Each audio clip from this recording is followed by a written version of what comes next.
sudden changes are sweeping over the land. The approaching storm may seem violent and destructive to others, but nature continues living the cycle of life.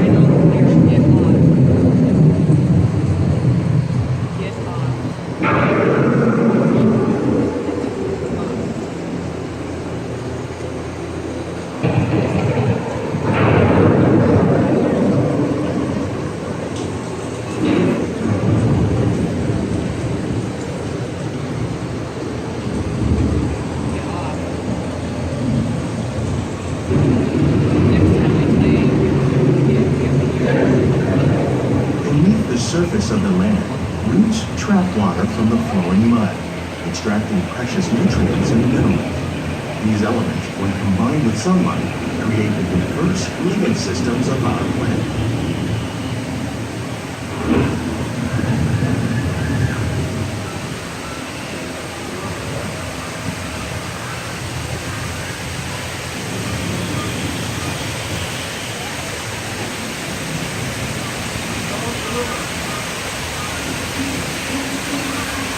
One of those living systems is the rainforest, home to the most amazing concentration of life on our planet.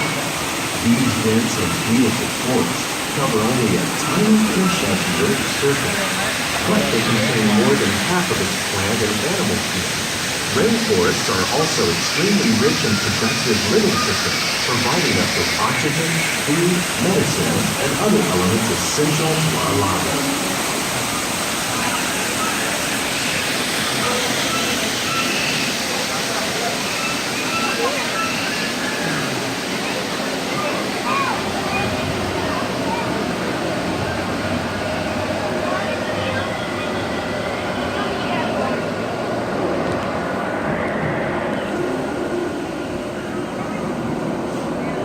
In the desert, nature has created a very different, but no less beautiful living system.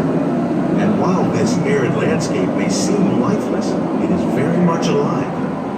The plants and animals that have learned to survive in these harsh conditions make use of what little water they can find and avoid the scorching rays of the relentless sun.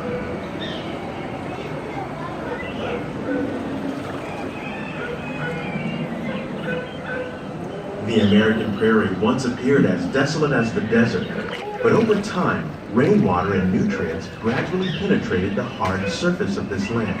Even the hooves of the mighty buffalo helped create the rich soil that would one day become home to the American farm.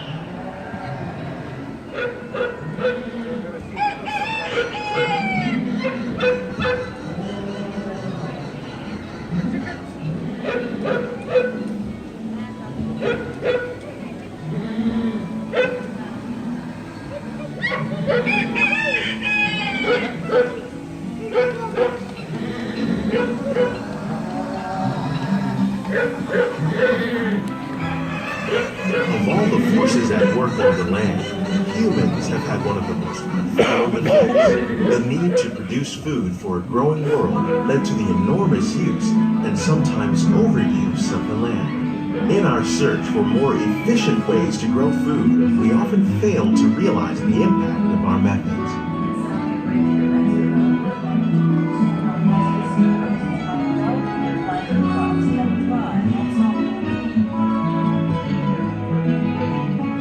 Today, we're learning to live with the land, discovering better ways to grow food that will assure both human and environmental well-being. In Japan, we're learning that by adding composted leaves and other plant material to our soil, we can reduce the need for fertilizers. In farmlands across America, we're learning that by plowing under vegetation containing natural fertilizers, we can enrich the soil without the use of chemicals. In Saudi Arabia and Mexico, we're learning to produce food on desert seacoasts by developing and planting crops that thrive on saltwater. Here at EPCOT, we're learning to reduce the need for pesticides by using natural predators like ladybugs and wasps to control pests. In Japan, we're learning that by adding compost leaves and other plant material to our soil, we can reduce the need for fertilizers.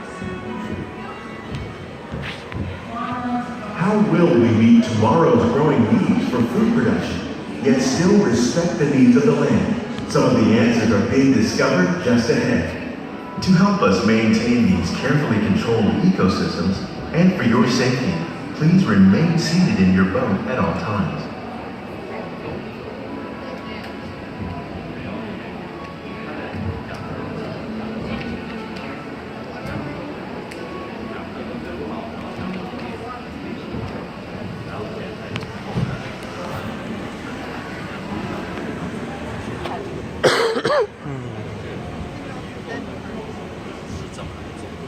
Welcome to our living laboratories, where scientists from EPCOT and the U.S. Department of Agriculture are exploring innovative ways to produce bountiful harvests now and into the future.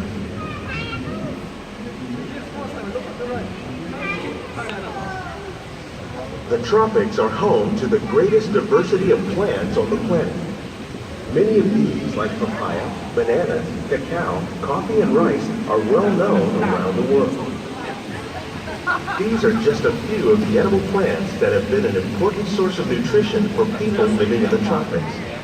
Many are rich in vitamins and minerals, while others are well adapted to growing in less than ideal conditions. Some, like the water lily, thrive in wet, swampy areas and waterways. All parts of this plant, even the flower petals, are edible. The starchy root of the plant has long been used to make flour for baking.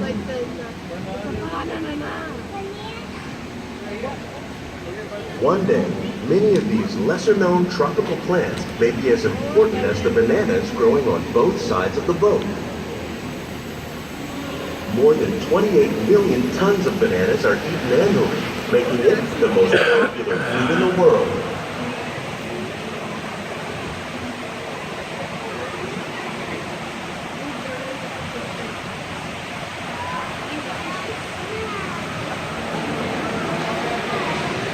When we mention farming, you probably don't think of fish, but fish farming, or aquaculture, accounts for nearly half of all the seafood consumed globally. Tilapia, bass, and catfish, like the ones you see here, are three of the more popular crops raised by fish farmers. The sustainable system we're using here recycles the water in the tanks. As a result, we're able to save millions of gallons each year. Our small fish farm produces nearly 5,000 pounds of fish each year to serve in restaurants around Walt Disney World. Innovations like this one can play an important role in our efforts to produce bountiful harvests and still protect natural resources.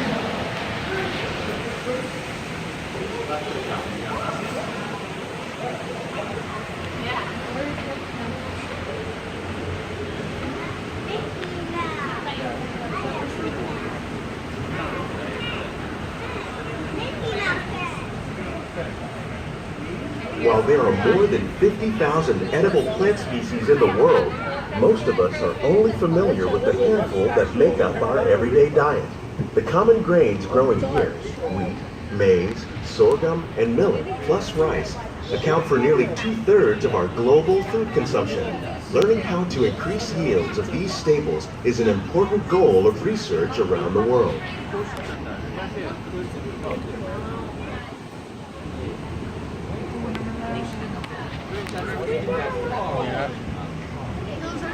These plants are definitely on their way up. Innovative growing techniques like these increase yields while more efficiently using resources like water, fertilizer, and pesticides. Another innovation at work here is our integrated pest management program. By populating our greenhouses with beneficial insects that prey on harmful pests, like aphids and flies, we are significantly reducing our reliance on conventional pesticides. We're growing these crops using our nutrient film system. This technique precisely controls and recycles water and nutrients. With it, we can produce over 27,000 heads of lettuce a year in this one small area.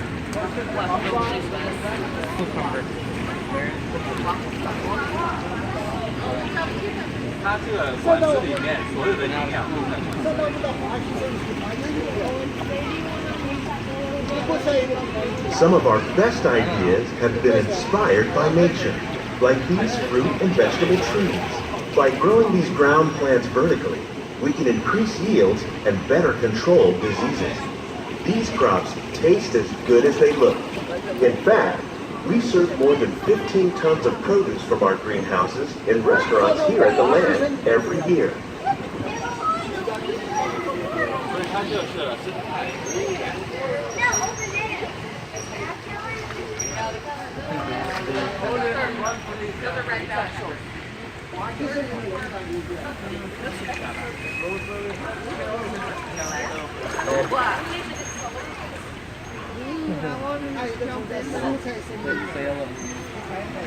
The future of agriculture may include innovative ideas like this vertical growing system. Plants grown in this way use a fraction of the space required by traditional growing methods. That saves water and increases production. The aquaponics system on your left combines hydroponics with aquaculture. The fish provide a natural source of fertilizer for the plants, and the plants help keep the water clean for the fish. It's another great way to produce more while using less. In our lab, EPCOT scientists are working with the U.S. Department of Agriculture on a number of innovative projects. The goal of these efforts is to produce higher yielding and better quality plants.